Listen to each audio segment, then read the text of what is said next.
So today we're making some kimchi crab cakes and we're recreating the texture of crab with young jackfruit. Now, young jackfruit can quite easily be found these days in the can from your local grocery store or Asian market. So that's quite easy to come by these days, and it's used in the plant-based world to create lots of different types of textures, but in particular things like fish or like today, crab. So this is an Asian-inspired burger patty, which can allow you to create some very creative styles of burgers. And we're going to be using some Korean ingredients, including, of course, our kimchi and the gochujang, which give it a very unique flavor. So the first thing we want to do, of course, is prepare everything. I've already pressed my tofu as well, so that's ready to go.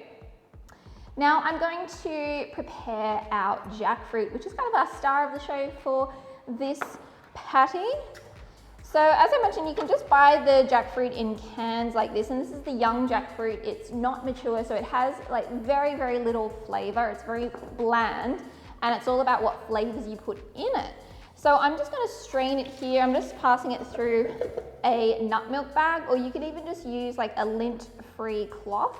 And we really want to draw out as much moisture as possible. So I'm just going to go ahead and squeeze all of that liquid out. So once you've squeezed all of that out, we're just going to measure what we need for our recipe today.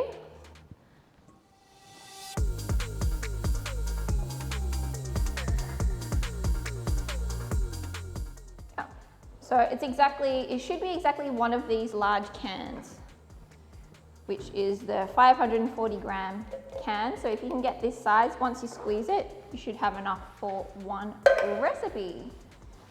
Okay, so I'm just gonna pop it back into my bench just for a second, because sometimes you might find some really hard seeds or these really tough ends of these cores in the center. So what I like to do, I'm not going to throw them away, but I am just going to kind of cut them out just a little bit, just to give them a helping hand.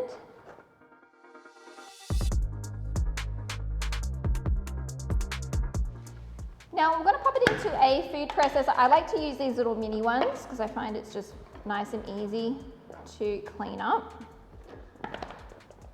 And all we're going to do at this stage is just pulse it, because I want to kind of just make it a little bit finer.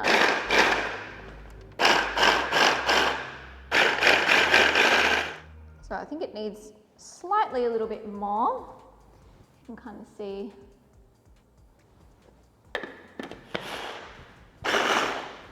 Okay.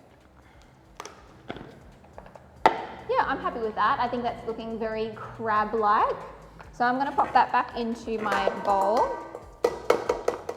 Now we're going to go in with our tofu.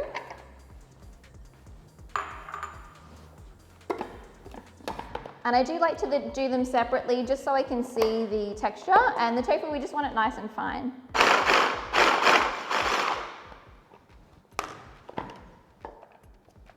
Yep, that's looking good. So again, kind of like a crab-like texture.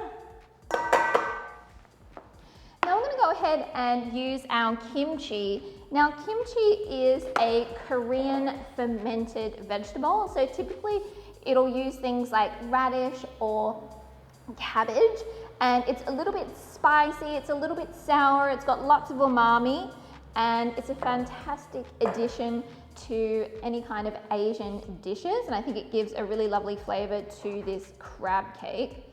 So all I'm going to do is chop this up fairly finely. I still want to have some texture. And this one I just got from an Asian grocery store, just online.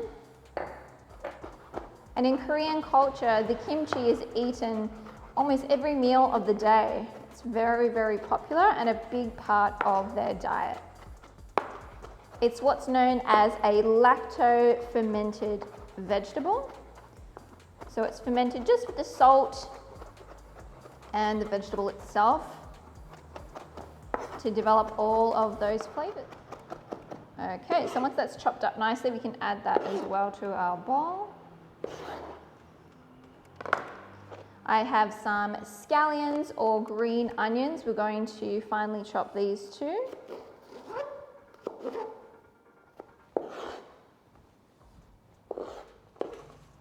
Now we can start adding our flavorings.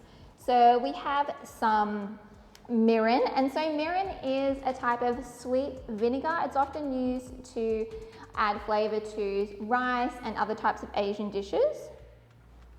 And we have our gochujang, hopefully I am saying that correctly, which is chili paste. Look, if you can't get this, you can use your favorite chili sauce if you would like sriracha or something like that.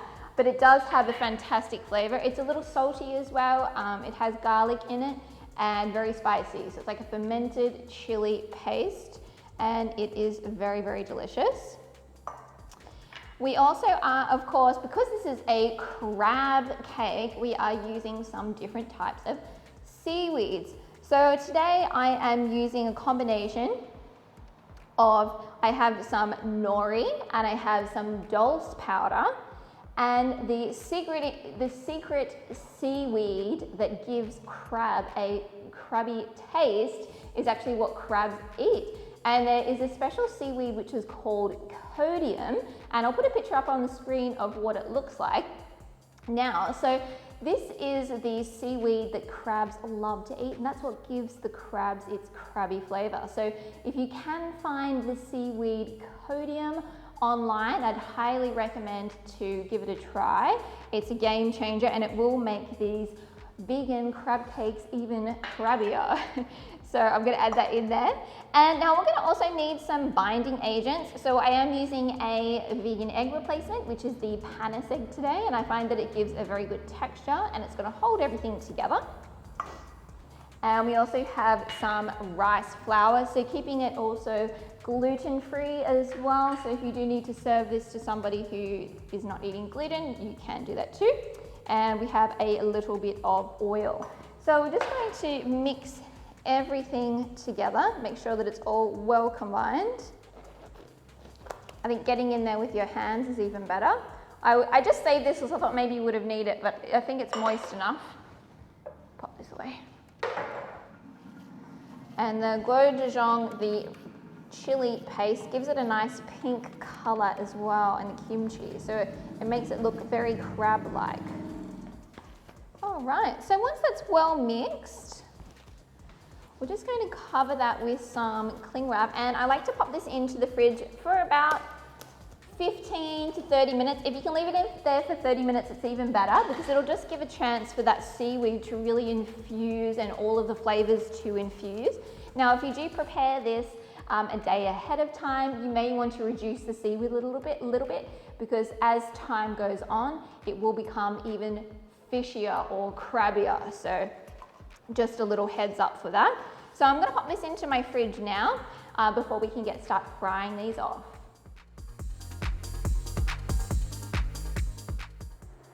So in our fry pan here, I'm just bringing it up to temperature, and we're going to add a little bit of vegetable oil, just like a couple of tablespoons.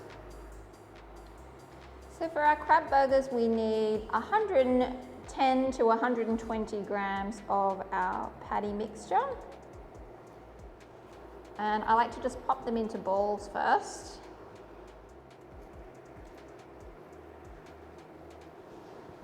And then we can flatten those down and just shape them into patties that are going to be the similar size to our hamburger buns.